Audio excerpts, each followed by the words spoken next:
in college, right? And if you're not used to it, it can be a challenge to learn how to write well.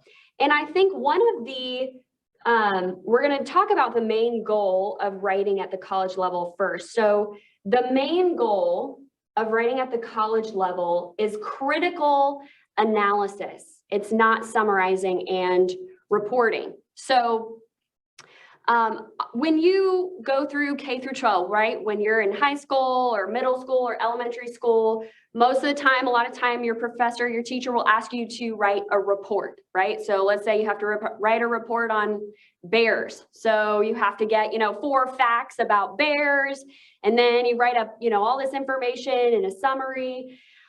That doesn't quite cut it at the college level. You really have to go a step further, and your professors really want to see critical analysis in your writing. So we're going to talk a little bit today about how to incorporate critical analysis into your writing in different formats to really strengthen what you're writing and to really get what your professor is wanting you to do. Okay, so there in education, we have what's called Bloom's taxonomy, okay? And Bloom's taxonomy is basically the different levels of learning that you find. And you have to start at the bottom with recalling basic facts and concepts, then going to understand where you're able to explain these ideas and concepts. And then once you understand and remember that information, you're going to be able to apply that information in new settings. And then once you apply it, you can also analyze it and draw connections between different things. And then there's also, after that, there's evaluation, where there's justification, where you're evaluating the strengths and the weaknesses, or you're presenting your own argument for a piece of information. And then the very top, the pinnacle of learning, is where you are able to take all of that information and to create something new, a new piece of information for the world to appreciate. So when you are writing at the K through 12 level, you really kind of stay at this understand or remember, the bottom of the pyramid, okay? But in college, you really want to move up to the apply, to the analyze, evaluate, and ultimately to create, okay? So we're going to talk a little bit about how to do this in different types of writing. So the first one we'll talk about is discussion boards. Now, if most of you are attending virtually today, my guess is most of you are online students, which is so exciting. How many of you, this is your very first semester at TKU? Lots of hands, okay. Ron, hey, good to see you. You're in my class. Sadie, I see you. Good to see you guys. Awesome. So yeah, this is your first semester, and if you're online, you've already had to write a lot of discussion boards, right? And sometimes those can be like, man, how do I write that? What do I even say? Now, discussion boards, it's all about facilitating conversation in the online classroom. When you are not face-to-face, you have to have another way to have a conversation, right? But it can be kind of difficult to do that in a discussion board because it's different from what you're used to, and you're not face to face. There's no like body language that you can read and different things like that. And you're talking about a subject that maybe you're not super familiar with. So it can be difficult to really engage well in a discussion board. But if you start to think about a discussion board more like an actual conversation that you're having with a person face to face, it kind of changes things up. So have you ever been in a conversation with someone and they give you like really short answers or superficial answers like, hey, I saw this great movie. Did you see it? What did you think about it? I liked it. Or like a teenager, right? Who said, you ask them, how was your day? Fine. It was fine. You can't really have a conversation when you give short answers like that. So in a discussion board, it's the same thing. You really have to go to another level to describe more of what you're thinking about the class material and going deeper than just well, I thought that was a really good thought. You can't really have a discussion from that, right? So when you have your initial post, this is where you start the discussion. This is where you enter into the conversation for yourself. The first thing you really want to do is to read the question really thoroughly, okay? You want to make sure you're understanding what the professor is asking you to talk about. Because there's nothing worse than being in a conversation, right? Where you have like a specific topic and then somebody starts talking about, I don't know, some random subject. And they're like, we're not talking about that, right? You want to stay on topic, stay focused on the question and really identify what your professor is wanting you to do. The other really important thing, and this, as a professor, I look for this, if you're able to incorporate course content, not just your own thoughts into your initial post, your points are going to go way, way up. You really want to make sure that you're incorporating what the professor talked about in the lecture, what you read in the book that week. That kind of information is super important to incorporate into your initial post. Okay, so you've got your initial post, and that's a feat in and of itself, right? It's a lot to make sure you read everything and listen to the lectures and put all that together, but then you also have to do a response, right? And that can be really difficult also. What you don't want to do is say, yeah, great post. God bless you. Like you want to provide encouragement to your peers, but if all you say is, wow, I really agree with you. Thank you for sharing. That's really not a good response. You're not engaging in a conversation, right? So you also don't want to just rephrase what the person already said, okay, in different words. You don't want to do that because that doesn't take the conversation anywhere, right? So what you really want to do is ask questions that promote critical thinking. And your professor has probably told this to you. You've probably seen this in your syllabus, like, but what does that really mean? How do I really ask that kind of question? So in the book that I use, the textbook we use in Student Success Strategies online,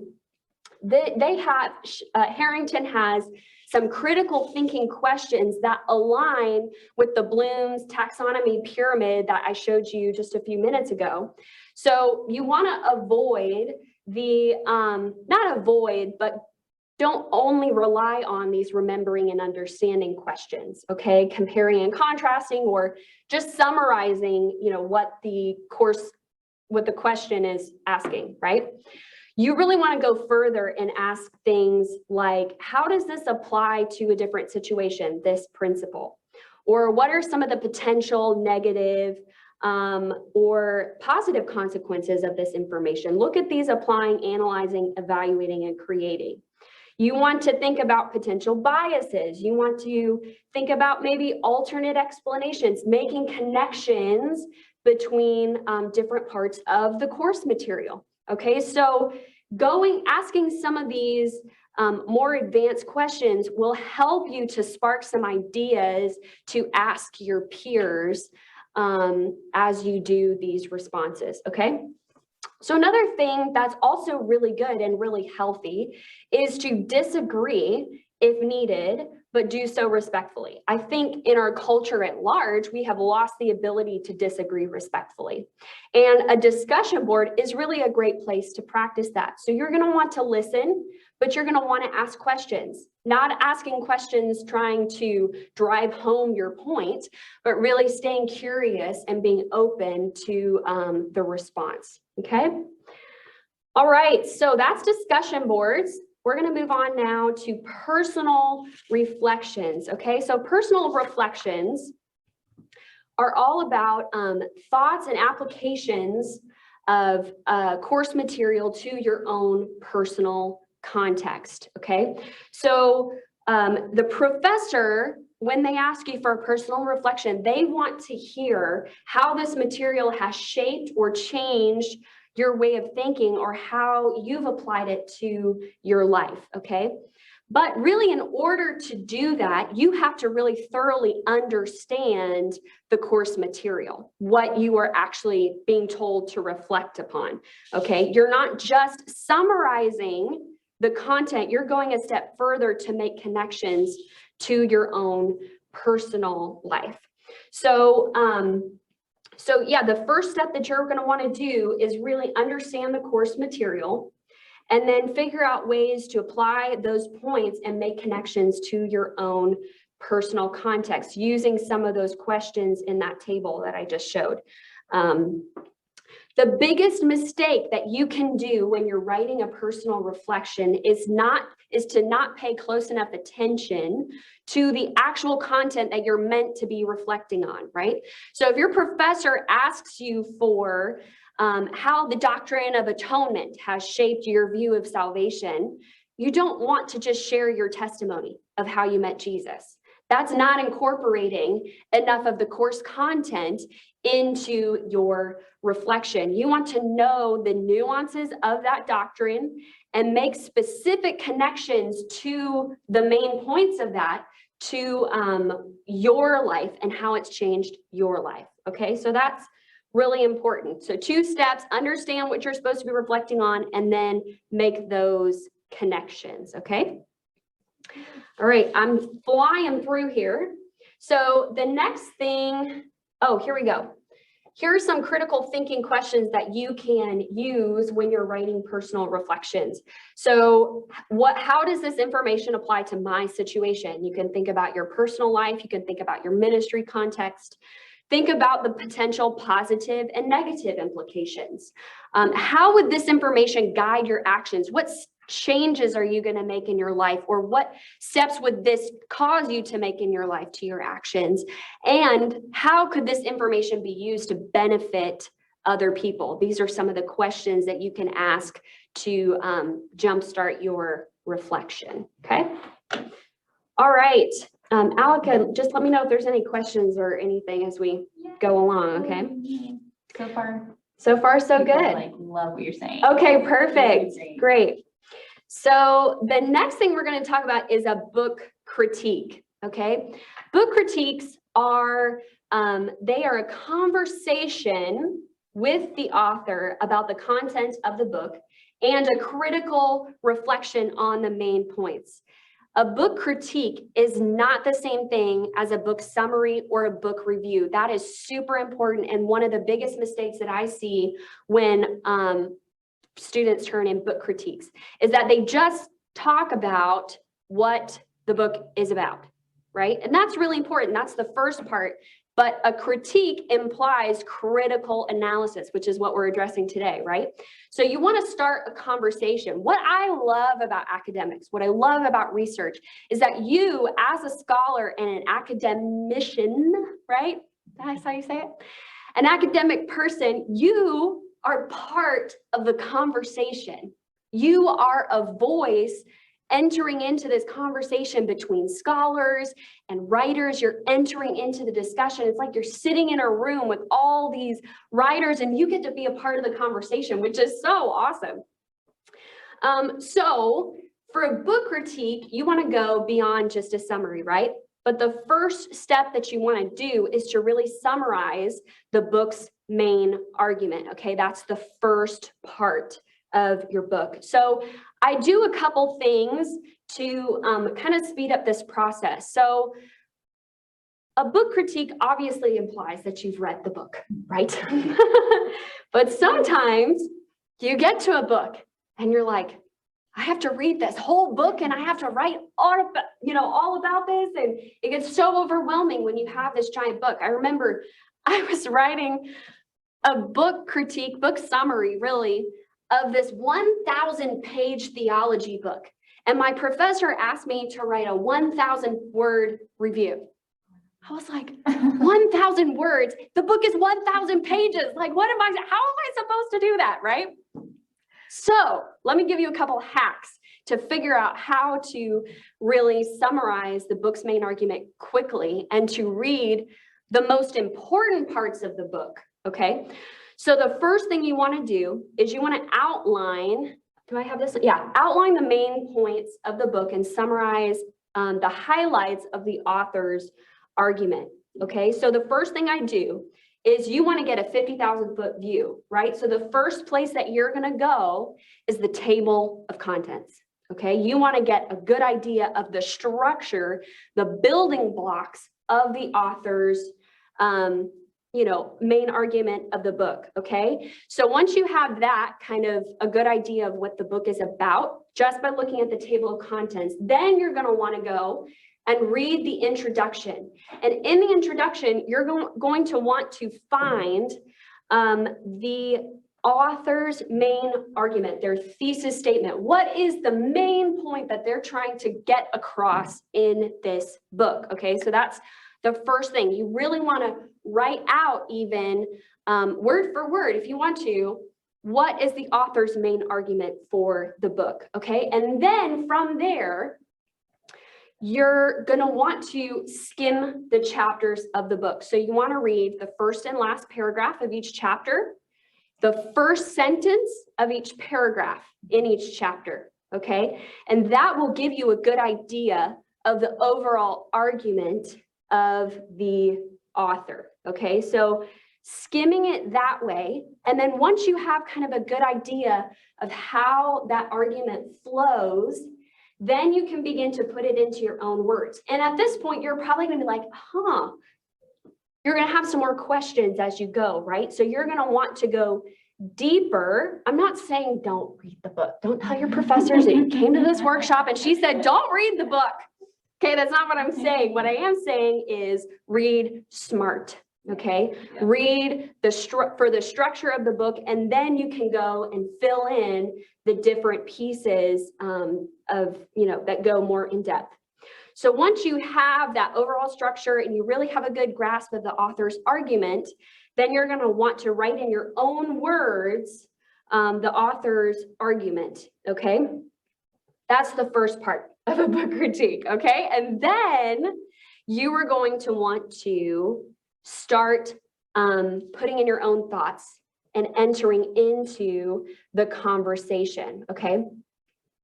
So here are some critical questions that you can ask to jumpstart the evaluation of this author's argument, okay? So think of this almost as like a discussion board response, elevated, that you're having a discussion board with this, scholar, okay? So you want to think about, what is the bias of the author? What is his or her starting point? So if it's a theologian, are they Pentecostal or are they not? Are they Reformed? Different things like that. Are they a historical person or is it more of a biblical studies person? You want to look and see, does the author support his or her argument well? Or are there any gaps in the support of the argument? You also want to think about what is the unique contribution that this author makes in comparison to other writers to the field? Why is this person's work so important to the field? You're also going to want to ask, what are the points of disagreement that you have or another source in your course has? You're going to want to do some comparison and contrast if you need to. And then you also want to think about how this book connects to other things that you've been learning in class. Keeping in mind in all of this, you really want to be sure that you are answering all of the questions that your professor is asking. That's always rule number one. Do what your professor wants you to do, okay? Rule number one is just follow the instructions. That's going to be the most important part, okay? But making these connections and really involving as much critical analysis as possible is going to be really important, okay? All right, so that's kind of the first part is you're going to want to summarize, and then the second part, critically evaluate the author's argument. And you can say, yeah, this is really great, I appreciate this, but be sure to ask why, okay? And also be sure to cite your sources properly, always, always, always. Something I was going to add. Okay, we'll keep going. Guys good? Hanging in there? Flood of information. Alina, hi, I'm scrolling through here. It's good to see some faces of people, yeah. They want to know if we'll have a PowerPoint available to You can send them my review. PowerPoint, yeah, Okay, that's perfect. fine. Maybe just say, well, yeah, just send it to them. Or you can That's send- fine, okay. yeah. Okay. The last one that we're going to be talking about is research papers. And this is probably a workshop in and of itself. And we've done a couple workshops on Yes. research because this is such a big topic. And research papers are really the highest level of Bloom's taxonomy. It's all about creating, right? Creating your own research. And that is where it gets really, really fun to write papers, I think.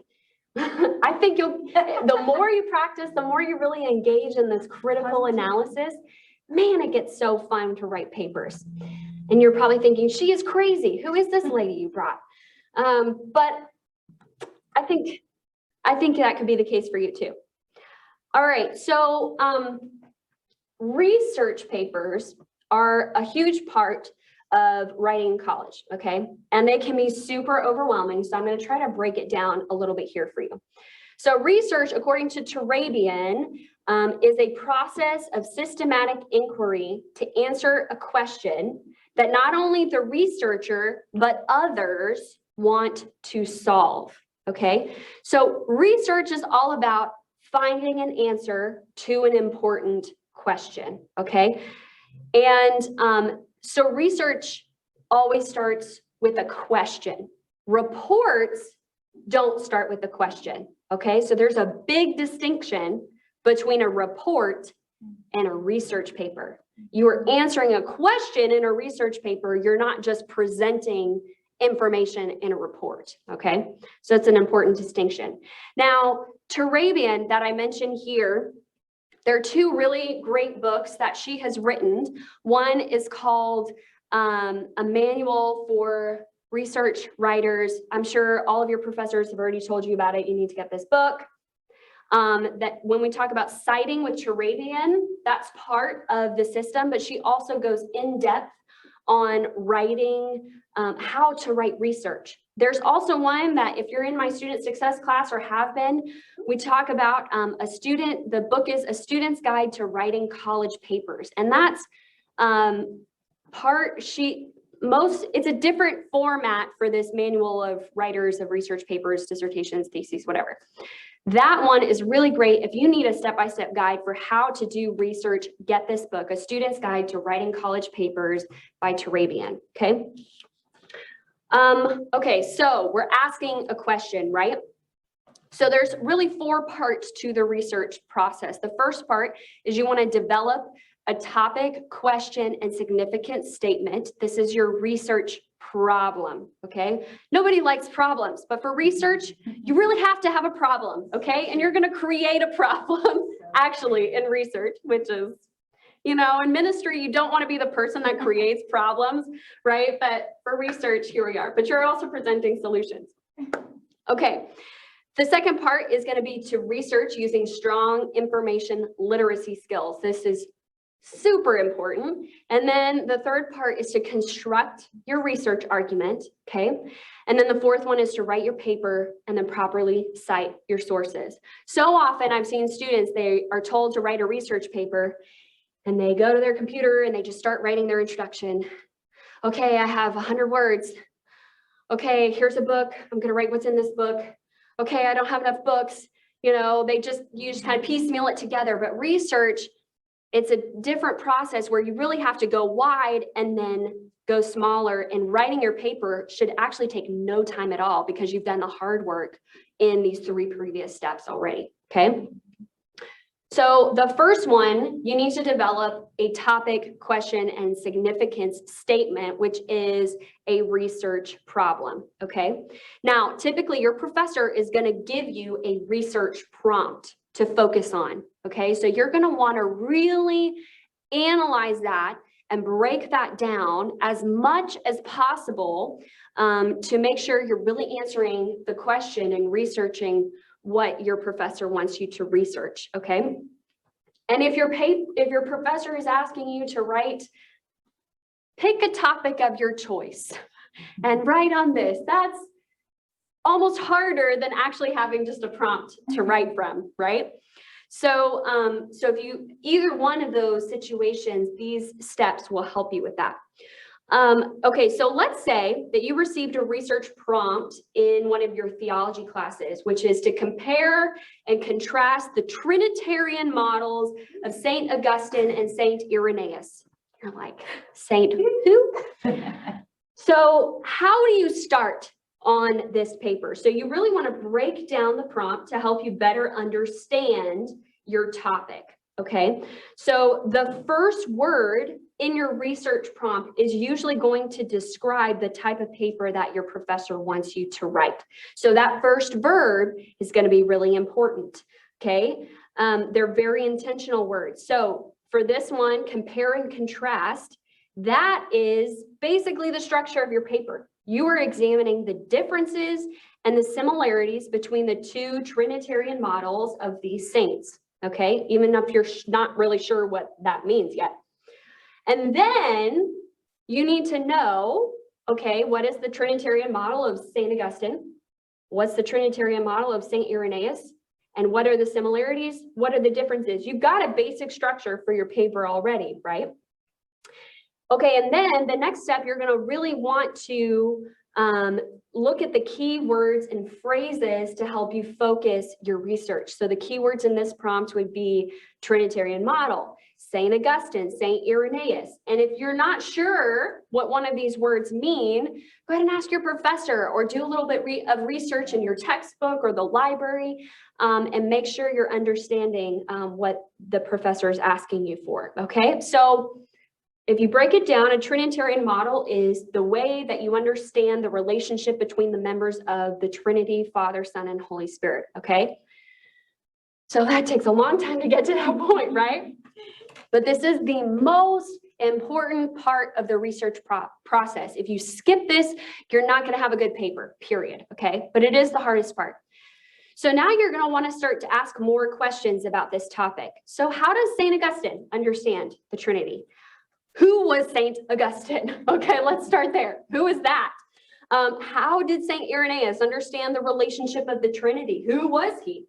What are the similarities between these two models? What are the differences between these two models? Okay, so you've got some good questions going. Okay, now you are going to want to understand the significance of these questions. Because if you ask a question that nobody cares about, you're not going to have a good paper, right? Do cats like salmon cat food or chicken cat food? You know, like that's not really a super significant question, okay?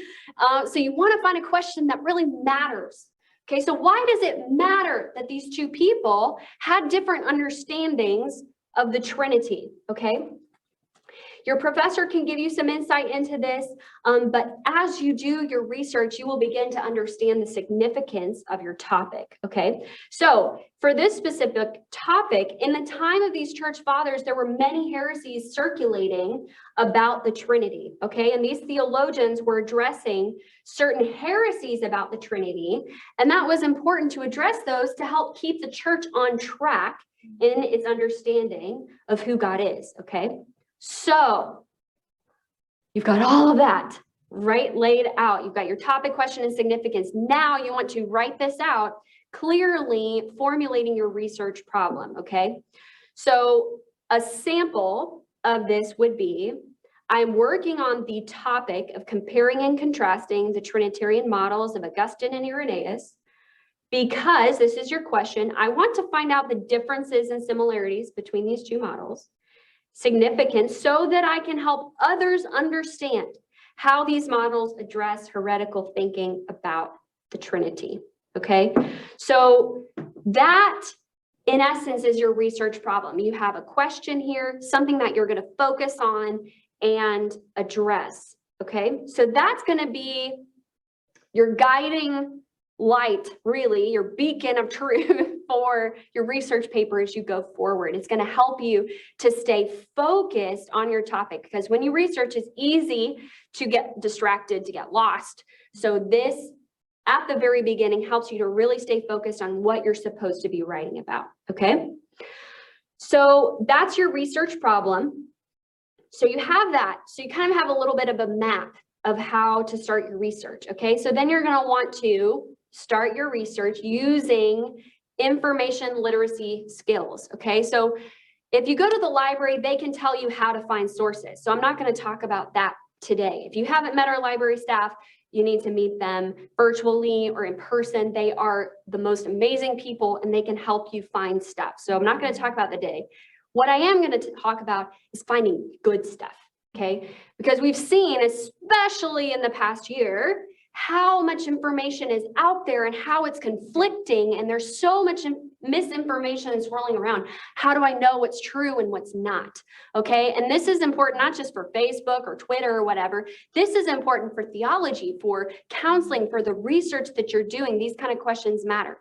So I use Harrington, the book that Student Success in College Doing What Works. She wrote a book. And she uses what's called the CRAP test, okay, which is an acronym for the items listed here to help you to determine what would be a good source for your paper and what wouldn't be, okay? And this is really important for just anything that you're researching, evaluating any piece of information that comes into your path, okay? How are we doing on time? We're good. Good, okay. I'm gonna try to go through this stuff quickly. 14 minutes, but keep going. Okay, so the first thing you wanna do is look at the currency. How old is this information, okay? If this is, in research, you really want to stay as current as possible, because even in the field of Bible and theology, things change. You know, there's archaeological advances that help us, you know, give nuances to different pieces of information. So using sources that are newer, closer to, you know, the time of now, that is really better to use, okay? You want to make sure you're up to date.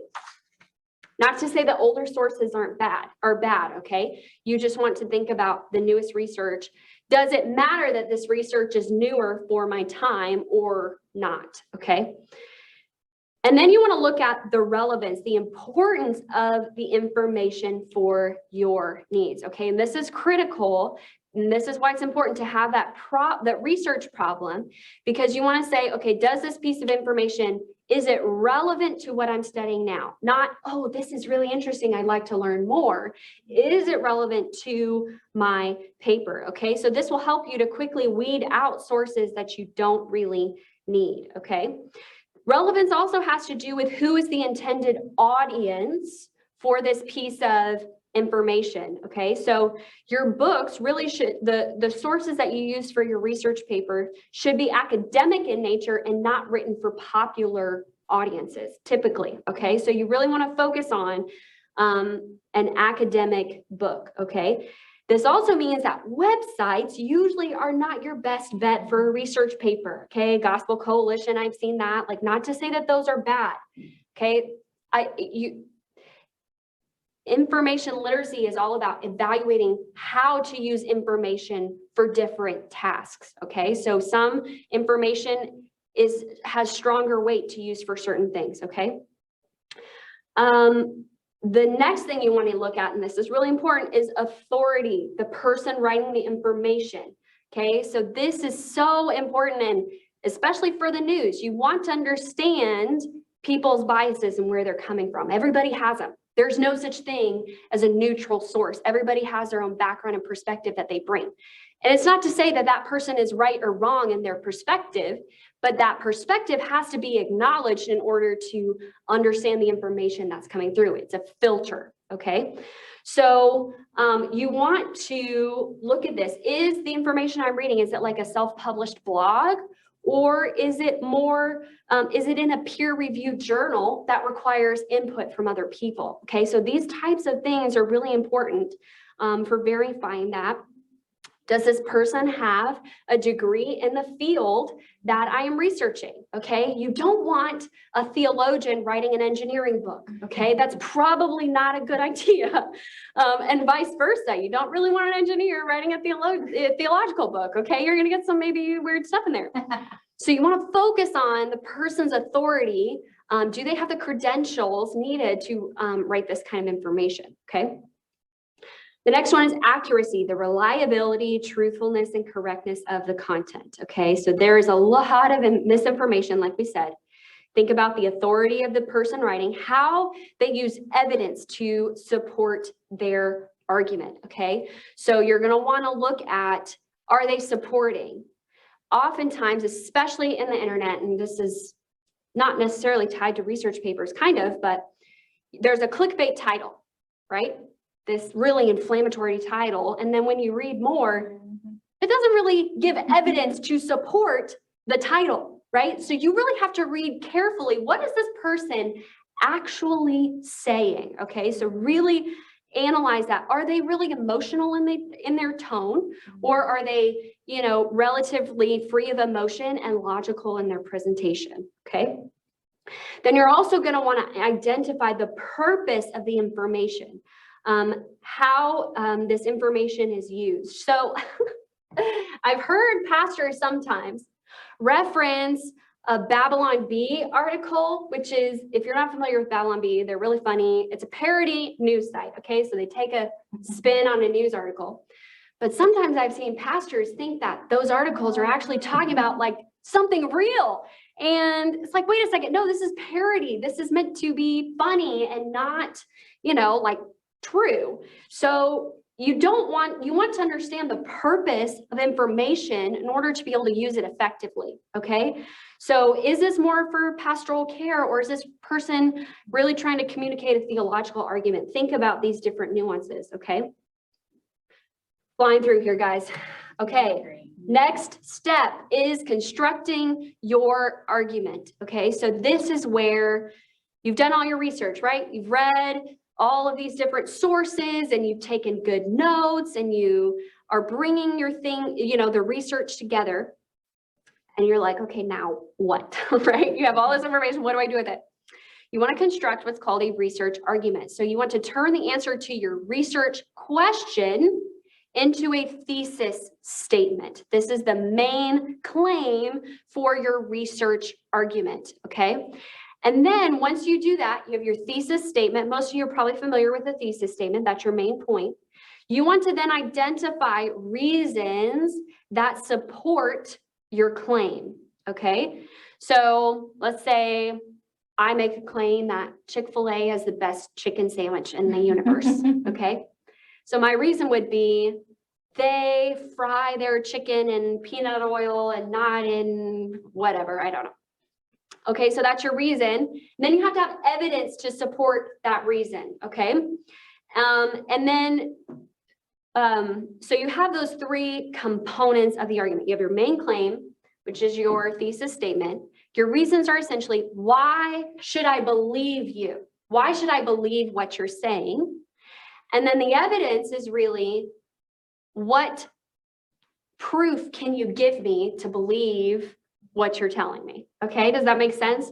So having those three components are super important. So really, it's kind of like an outline format. You've got your main argument here, and then your 3 points for your paper are really your 3 reasons to support your claim. Then each paragraph, you're going to want to list different evidences to support your argument. Okay, so if you're having trouble with this concept, if this is unfamiliar to you, I would encourage you to get the Turabian book and really read that thoroughly. Talk to your professors, talk to the librarian. And this is, I would say, understanding how an argument works. It's probably one of the most important things that you can learn in college, period, because it completely transforms the way you think about information. Okay, so we don't have time to go into that in too much depth, but keep that in mind. The other thing that you want to do is find people that disagree with your thesis statement. You don't only want to find people that support your argument, because in the end, that puts you in an echo chamber, right? You're not listening to the whole conversation. You only are hearing what you want to hear. And your professor's like, oh, you missed this, you missed this, you missed this. So if you don't identify disagreements in your research problem, that's also not going to give you a very good grade. Okay. All right. Last but not least, was that the last one? No? did I delete a slide? I think I did. I'm really sorry.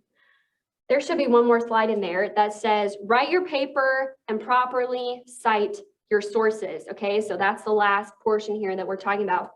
Write your paper and properly cite your sources. So once you've constructed your research argument, that's basically the outline for your paper. So you've really done the hard work of writing in this construction phase. So once you have all of that laid out, then you can write your paper in no time. That should be the shortest part of this entire process, is actually writing that out. And I always tell students, write the body of your paper first, write your introduction and conclusion last. Because once you've written your body, you really have a good idea of where you're going and how this is coming out. And then your introduction and conclusion is basically just bookends to the conversation. So your introduction, you say what you're going to say. In the body, you say what you're saying, and then your conclusion is say what you just said, okay? So it's kind of, it can seem somewhat repetitive, but bringing that clarity into your paper demonstrates to your professor that you really have a clear line of thinking when it comes to writing your paper, okay? So bottom line in all of this, when you are writing for college in any kind of format, you really want to keep focused on this main goal, which I'll go back to up here. The main goal is critical analysis. It is not summarizing or reporting on something. You really want to go to the next level.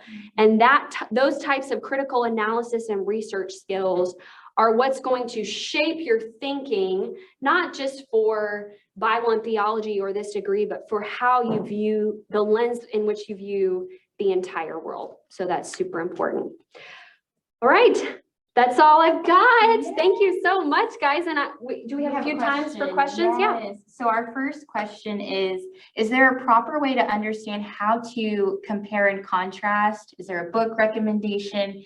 What would be some advice for just starting how to understand comparing and contrasting? Okay, so that's a great question. So let's go back a little bit to this, see if there's any questions here. So you want to compare and contrast. You really want to understand, I would say start from the main argument of each person. So if we go back to this example of Irenaeus and Augustine, you're going to want to see how do they understand the Father, the Son, the Holy Spirit, the interaction. Just figure out what this person is saying first. Then your second step is to figure out what this other person is saying. Okay, and then once you identify both of those things, you can look at them side by side, and then you begin to see connections in between. Oh, they think that the Son operates this way. They both think the same thing in that regard. Or, they have big differences in these two areas. Okay, so once you have that, once you really understand each side completely, then you can begin to do that comparison and contrast.